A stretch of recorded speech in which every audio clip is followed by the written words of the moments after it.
Hey guys, যদিহে পোনপ্ৰথমবাৰৰ বাবে আমাৰ চেনেলটো চাই আছে, প্লিজ চেনেলটো সাবস্ক্ৰাইব কৰি কাষতে থকা বেল আইকনটো প্ৰেছ কৰি অল কৰি দিবলৈ নাপাহৰিব। লগতে এটা কথা কওঁ যে মোৰ আৰু এটা ইউটিউব চেনেল আছে, নামটো হৈছে দেৱাশিষ ব্লগ 20K। আপোনালোকে যদি চাব বিচাৰে ডেছক্ৰিপশ্যনৰ লিংক দিয়া আছে, এবাৰ গৈ চাই ল'ব।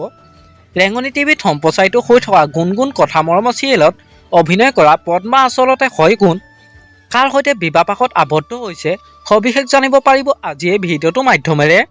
গতিকে ভিডিঅ'টো অলপো স্কিপ নকৰাকৈ শেষলৈকে চাই থাকিব বুলি আশা কৰিলোঁ। গুণগুণ কথা মৰমৰ চিৰিয়েলত পদ্মা চৰিত্ৰত অভিনয় কৰা অভিনেত্ৰীগৰাকী আচল নাম হ'ল প্ৰণামী ভাৰতী। প্ৰণামী ভাৰতীৰ জন্ম হৈছিল ধুবুৰীত আৰু তেওঁ অৰিজিনেল ঘৰ হৈছে নগাঁও কামপুৰত। প্ৰণামী ভাৰতীক ঘৰত মাক দেউতাক আৰু এজন ভায়েক আছে।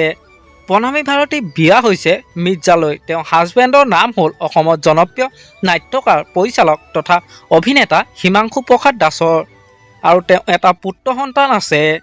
প্ৰণামী ভাৰতীয়ে অভিনয় কৰা প্ৰথমখন ছবিৰ নাম হ'ল অদম্য।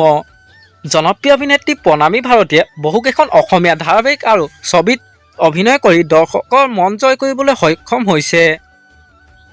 আপোনালোকে বাৰু প্ৰণামী ভাৰতী অভিনয় চাই কেনেকুৱা পাইছে মোক এটা কমেণ্ট কৰি জনাবচোন। আমাৰ আজি ভিডিঅ'টো আছিল ইমানেই। আজিলৈ বাই বাই।